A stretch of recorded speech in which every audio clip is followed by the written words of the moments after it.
The Legacy Files with Grant Cameron.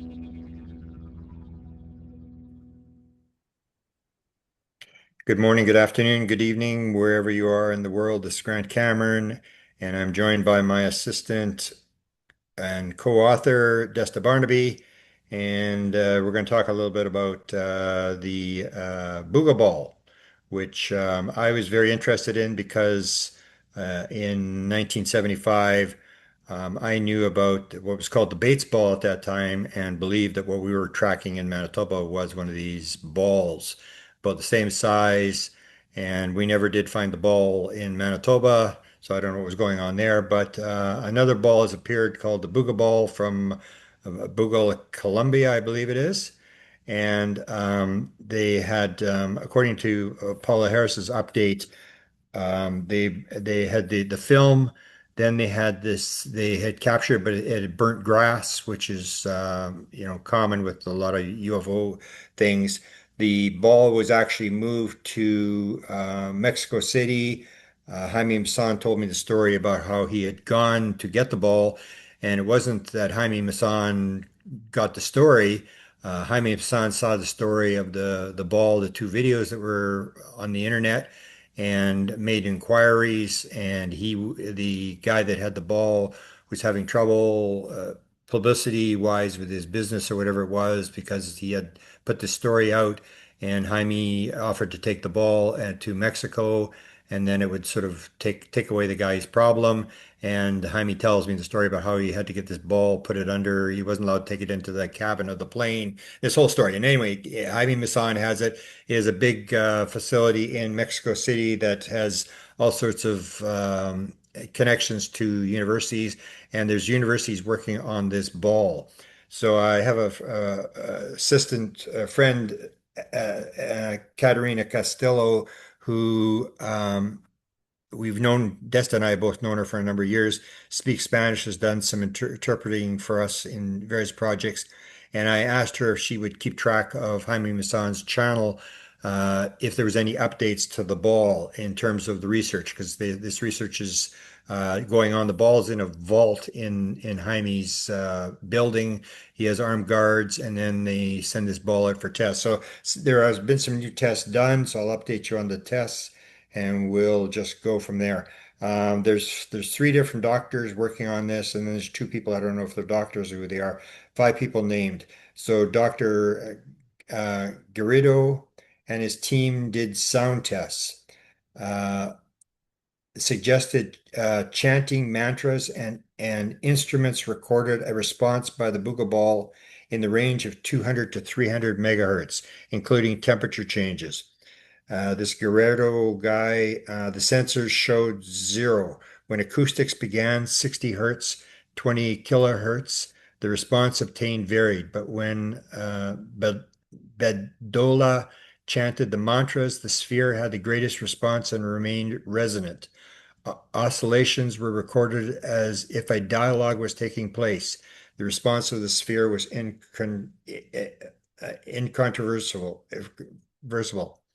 Then there's this other doctor, Cervantes, did audio sweeps to see if the sphere would react to resonant frequencies. The sphere reacted, especially in the range of 2 to 300 megahertz.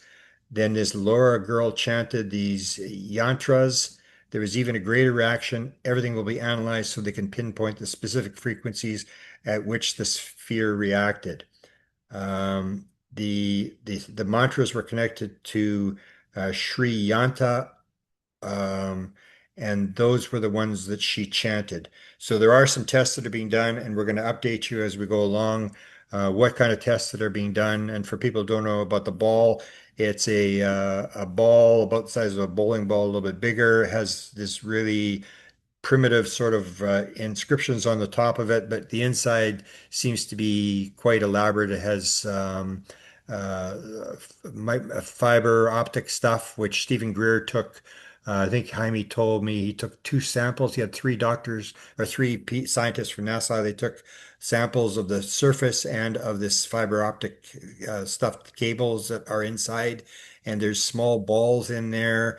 And to me, it seems quite unusual that someone would try to do a hoax to have a ball with sort of like a seamless ball with has this stuff in it to run a hoax, which may not go anywhere. So we'll keep updated on the thing. You got to remember they have not just uh, civilians, they have people from the top Mexico university working on this project.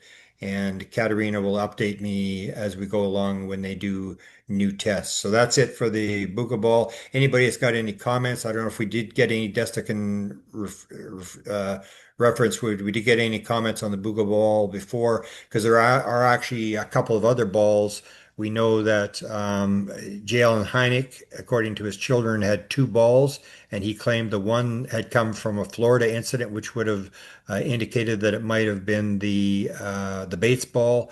And then it's been made known that um,